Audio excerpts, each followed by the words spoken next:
गरीब की कुटिया उजड़ गई, अमीरों के महल खड़े रहे। कानून के हथौड़े सिर्फ गरीबों के घर पड़े रहे। इंसाफ की तराजू में अक्सर न्याय यही होता है, कमजोरों को सरकार हर ओर से दबाती है।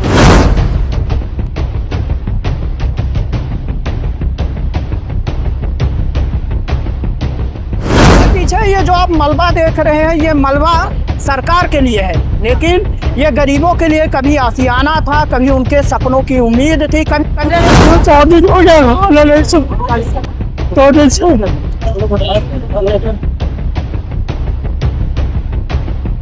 हमारे आंसू के सिवा हमारे पास कुछ भी नहीं है।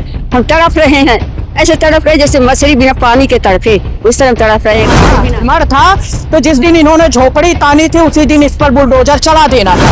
हम लोग मंत्री जी के यहाँ गए थे, मंत्री जी ने क्या आश्वासन दिया, लोग जाइए कार्रवाई रुक जाएगी। मंत्री जी ने बोले कि आपका घर रुक जाएगा, नहीं गिरेगा, आपकी व्यवस्था की जाएगी। तो आज अभी यही है कि कार्रवाई रुकी। बिल्कुल गरीबों की बात करने वाली मोदी सरकार क्या इन्हें छत नहीं दे सकती है? यदि पहले छत देती और बाद में गिराती तो शायद ये विरोध भी नहीं होता और हमें यहाँ आना भी नहीं पड़ता।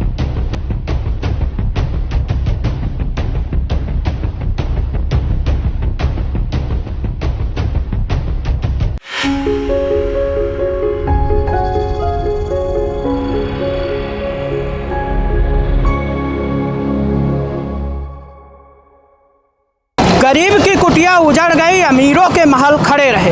कानून के हथौड़े सिर्फ गरीबों के घर पड़े रहे। इंसाफ की तराजू में अक्सर न्याय यही होता है, कमजोरों को सरकार हर ओर से दबाती है।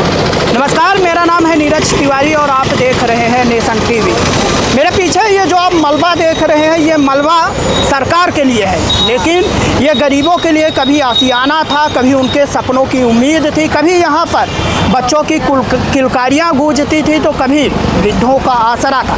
लेकिन आज ये सिर्फ और सिर्फ मलबे में तब्दील होकर रह गया है। ये आज सिर्फ ढेर बनकर रह गया है और सारे सपने जो हैं वो चकनाचूर हो चुके हैं। उस बुजुर्ग के जो यहाँ कभी चैन की नींद सोता था, चैन की नींद से रहता था, ये सोच के रहता था कि उसके पास उसके सिर पर छत है, लेकिन आज वो छत सरकार ने अतिक्रमण कहकर उजाड़ दिया है। क्या है पूरा मामला, मैं डायरेक्ट इनसे बात कर लेता हूँ, लेकिन उसके पहले बता दूँ कि मैं रीवा के नीम चौराहे पर खड़ा हूँ। यहाँ पर शुक्रवार को नगर निगम ने कार्यवाही की और नगर निगम ने ये कहा कि अतिक्रमण के दायरे में आता है। कोई सुनाई नहीं है। क्या नाम है आपका? हमारा उमा देवी सोंधिया नाम है। यहाँ पर कब से रह रहे हैं? बहुत दिन हो गया, मान लिया हमारा लड़का छोड़ के भर रहा, 40 साल हो गए, मर गया हमारा लड़का। अब बराबर लड़का हमारा मर गए, हमें यहीं गुजर रहे हैं, छोड़ कर यहीं लड़का में भरा है, दूसरा लड़का हमारा मर गए, हमारा बहू है मर गई। हम लांगड़ हो गए। पीछे घर आपका ही है? कहाँ ये घर आपका है? हाँ, ये हमें ऐसे बना लिए मान ले रहा है खेती, कमा मजदूरी कर रहे हैं। अब लूल लंगड़ हो गए, अब खाए भी ना मरी ला है। अब 3-4 दिन से हमको पानी खाना सब हमारे व्यर्थ है सब। कितने लोग रहते थे इस घर में? इस घर में है कि बता ना, बहू रह रही रहती थी और 2 लड़का रह रहे। बहू रहती थी, 2 बच्चे रहते थे और 2 बच्चियाँ रहती थी। यही सब लोग रहते रहे।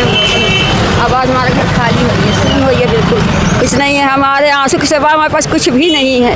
हम तड़प रहे हैं, ऐसे तड़प रहे जैसे मछली बिना पानी के तड़पे, उस तरह तड़प रहे हैं। खाए बिना 3-4 दिन हो गया, कोई सुनाई नहीं है यहाँ पर। हम बहुत गरीब हैं, हमारी गाड़ी अभी खड़ी होगी, वो उसमें व्हील चेयर से चलती हूँ। अब खड़े होते तो मैं गिर जाती हूँ इस भट्ट से, हैं कुछ हम सामान लेकर नहीं चल सकती हूँ। बहुत दिन के बसे हुए हैं यहाँ पे। आपका भी घर? जी, मेरा नाम पप्पू लाल आदिवासी है। जगह मेरा कल शाम गिरा दिया गया है जगह, जिसमें कल हम लोगों ने मंत्री जी के यहाँ गए थे। मंत्री जी ने क्या आश्वासन दिया कि आप लोग जाइए, कार्रवाई रुक जाएगी। कब गए थे आप? हम लोग कल गए थे सर, करीब 9 बजे गए थे, 11 बजे मुलाकात हुई थी। लेकिन ये कार्रवाई तो परसों हुई थी ना, शुक्रवार को हुई थी पहली बार। ये परसों ये लोग आए थे। ये कार्रवाई कल हुई, दोपहर से चालू हुई है। कल दोपहर से चालू, कल से स्टार्ट हुआ है। अच्छा। श्रवण कुमारी senior secondary school Chirhula Rewa, जहां इस समय चालू है फ्री एडमिशन।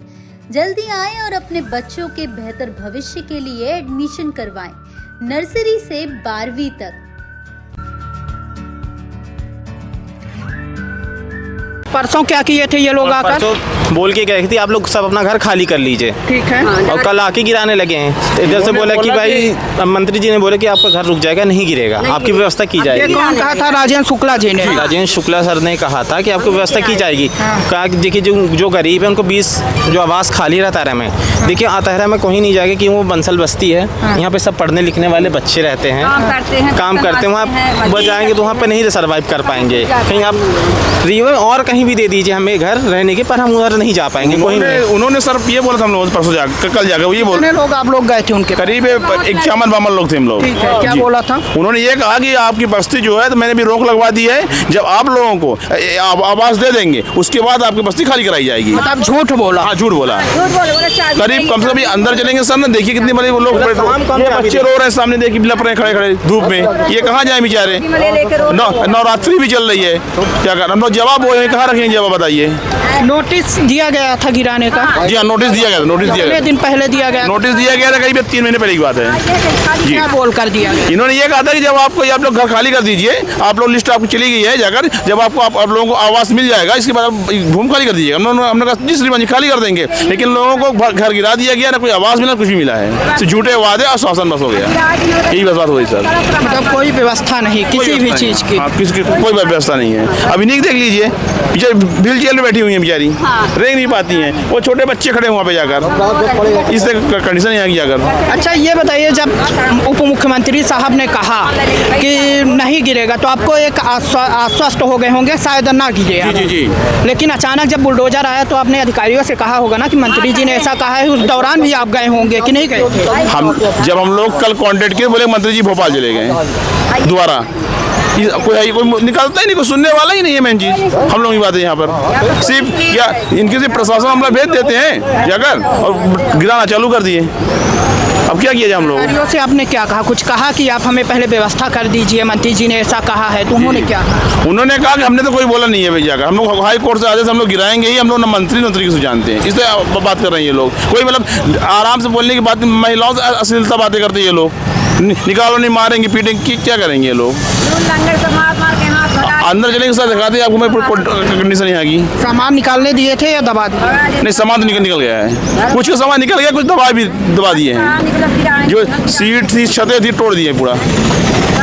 कुछ खाने पीने किसी प्रकार की कोई व्यवस्था? सर कोई व्यवस्था नहीं, कोई व्यवस्था नहीं, तो सामने दिख रहा सब, ना खाने की लाइट परसों ही काट दिए जाकर ये लोग नाइट में ही, ऐसे कर दिए ये लोग, क्या कर? बताइए, 3 पीढ़ियां बीत गई और 3 पीढ़ी से ये यहाँ रह रहे थे। सवाल सिर्फ इतना उठता है कि यदि ये अतिक्रमणकारी थे तो क्या सरकार को 3 पीढ़ी बीत जाने के बाद पता चलता है?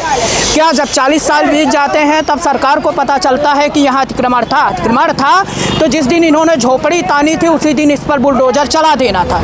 जब इन्होंने पूरा आशियाना तैयार कर लिया, अपना घर गृहस्थी सजा ली, उसके बाद आप इसको अतिक्रमण कहकर हटाते हैं।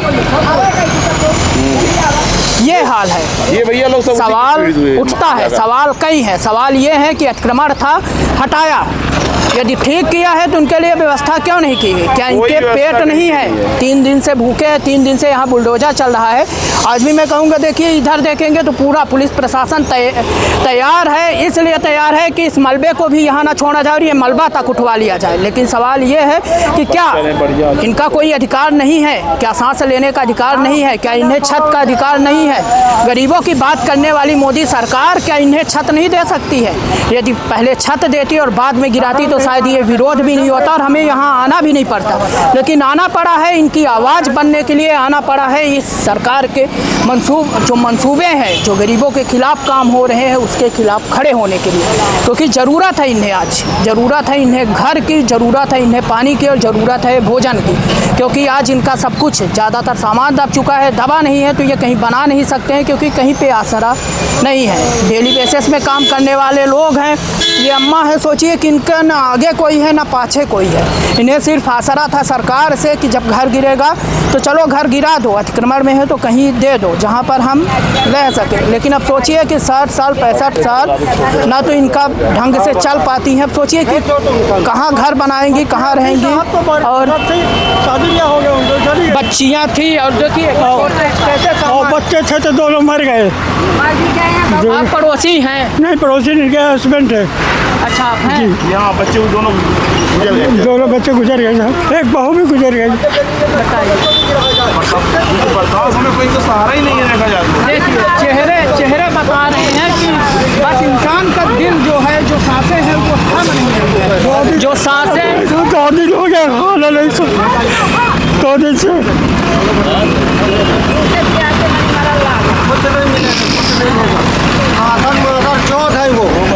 देखिए कहते हैं ना कि केवल सांसें अटकी हुई हैं, क्योंकि ये जो प्राण होते हैं ना, तो वो बड़ा सा बड़ा विपत्ति सह लेता है। ये बुजुर्ग हैं और इनका चेहरे, इनके आंसू गवाही दे रहे हैं कि यहाँ पर इनके साथ क्या बीता है। वीडियो जर्नलिस्ट सोनाली के साथ नीरज तिवारी की रिपोर्ट।